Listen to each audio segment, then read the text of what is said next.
Bom dia a todos, que a paz de Jesus e o amor do Pai esteja entre nós, agora, hoje e sempre.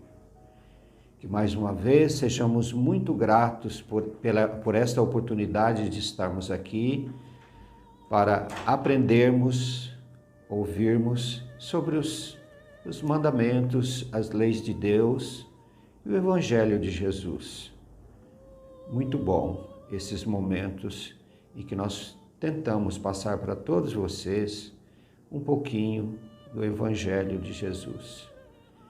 Que tenhamos aquele olhar de benevolência, de amor ao próximo, se ajudando, um ajudando o outro. É esse o foco. Nós vamos iniciar com a prece do Pai Nosso. Pai nosso que estais nos céus, santificado seja o vosso nome, venha a nós o vosso reino, seja feita a vossa vontade, assim na terra como no céu. O pão nosso de cada dia nos dai hoje, perdoai as nossas ofensas, assim como nós perdoamos a quem nos tem ofendido. Não nos deixeis cair em tentação, mas livrai-nos de todo o mal. Que assim seja. Hoje, dentro desse evangelho, nós vamos pontuar um assunto que a gente deve trabalhar muito dentro de nós, que é o sentimento, né? Sentimento e o pensamento, que dependendo da situação, nos causa raiva. E a raiva é um sentimento muito ruim, destruidor.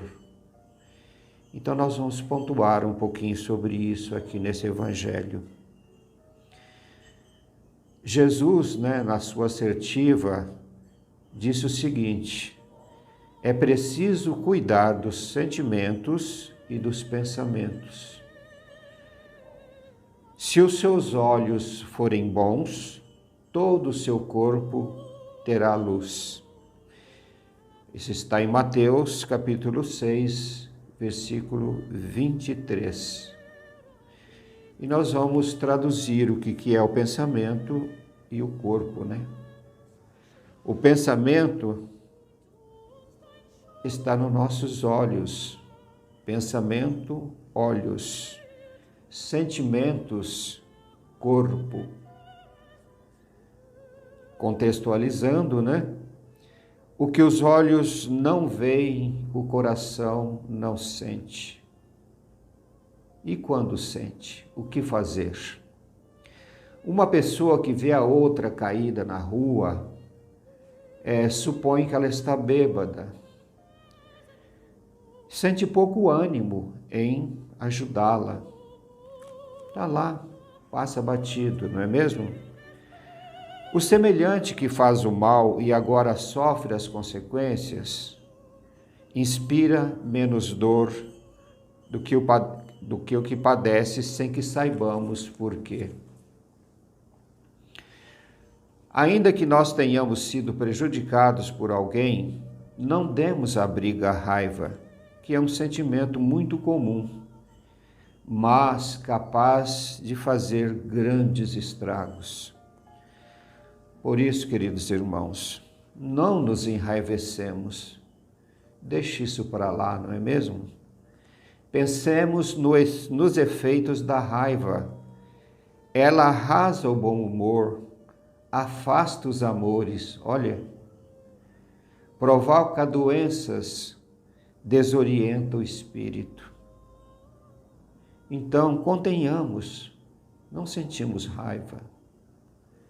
Mesmo que nós julguemos ser totalmente certo e que o outro esteja completamente errado, respeitemos as razões dele. Controlemos os nossos pensamentos antes de falar. Porque quando você é agredido e agride na mesma altura, o que acontece? Vira uma bola de neve. Um quer vencer o outro e dá no que dá, às vezes até morte. Então, que nós possamos conter isso. Se por mais não for, façamos isso por nós mesmos, pelo nosso equilíbrio. Não gritemos.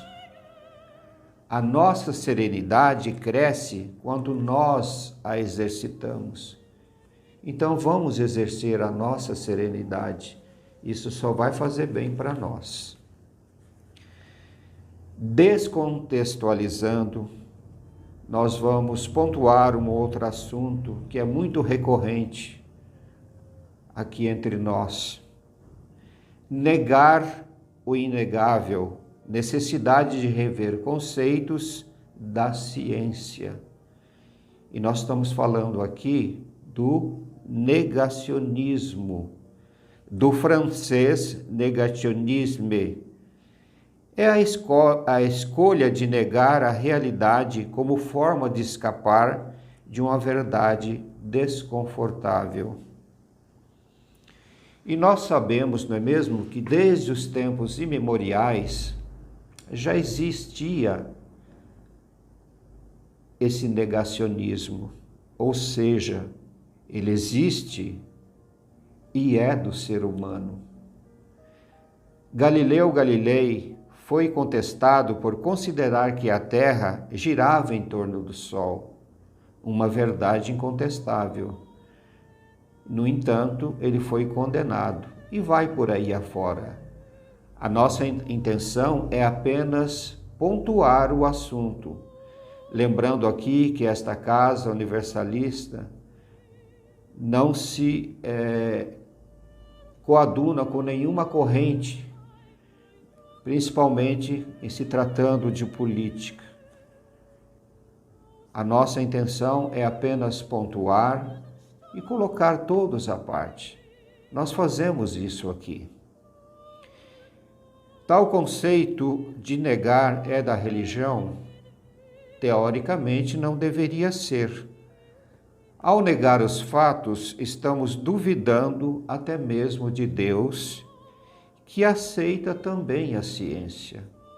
A ciência é divina, senão ele não teria criado, seus filhos para estudar a ciência e melhorar, porque isso é um fator de desenvolvimento humano. Conhecereis a verdade e a verdade vos libertará.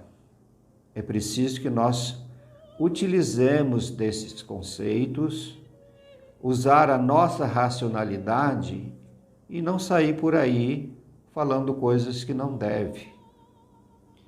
De forma que nós, como espírita que somos, não podemos ignorar aquilo que a ciência determina como fato. Contextualizando, os opositores à ciência deixaram de ter cunho prioritariamente religioso. Trata-se da recusa em aceitar uma realidade empiricamente verificável, sendo essencialmente uma ação que não possui validação de um evento ou experiência histórica. E esse negacionismo não é só na política, em todos os níveis tem isso sim. O ditado que diz, contra fatos não há argumentos, fica difícil negar, diante de todos, que a sua verdade não é tão verdadeira assim. Se está comprovado empiricamente que algo está errado ou está certo, dependendo do ângulo, do caso, e mesmo assim o indivíduo insiste em duvidar, é um negacionista de plantão. E aí é só Deus na causa. Não levando muito à frente, para não gerar polêmica, esta casa, ela cuida de todos os que procuram a casa da seguinte maneira. Uma vez identificado a patologia, a casa recomenda que procure o médico. Ou seja, a casa não é contra a ciência, muito pelo contrário. ela trabalha a parte espiritual, ou seja, o assistido permanece na assistência espiritual, mas paralelamente ela tem que ir no médico, porque já está na matéria, já está no corpo físico. E nesse caso, é indispensável o tratamento médico.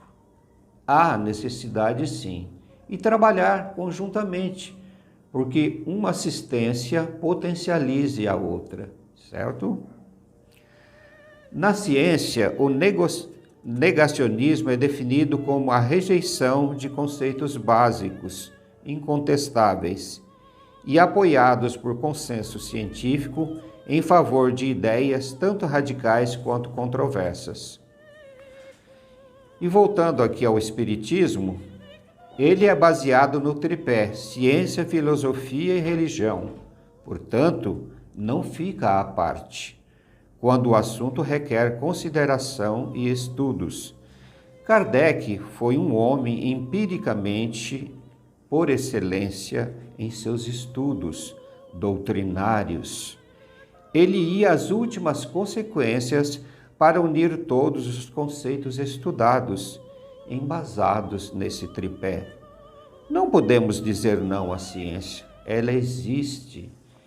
Viva a ciência, viva a espiritualidade, viva Deus, viva Jesus. E nós vamos agora encerrar com a prece da Ave Maria, dedicado à Mãe, nossa Mãe Maria Santíssima, que está aí nesse contexto também, trabalhando todas essas problemáticas. Ela é mãe, ela sabe. Então, a nossa mãe, vamos dedicar a prece dela. Ave Maria, cheia de graça, o Senhor é convosco. Bendita sois vós entre as mulheres, bendito é o fruto do vosso ventre, Jesus. Santa Maria, Mãe de Jesus, rogai por nós, pecadores, agora e na hora de nossa morte. Amém. Que assim seja, graças a Deus.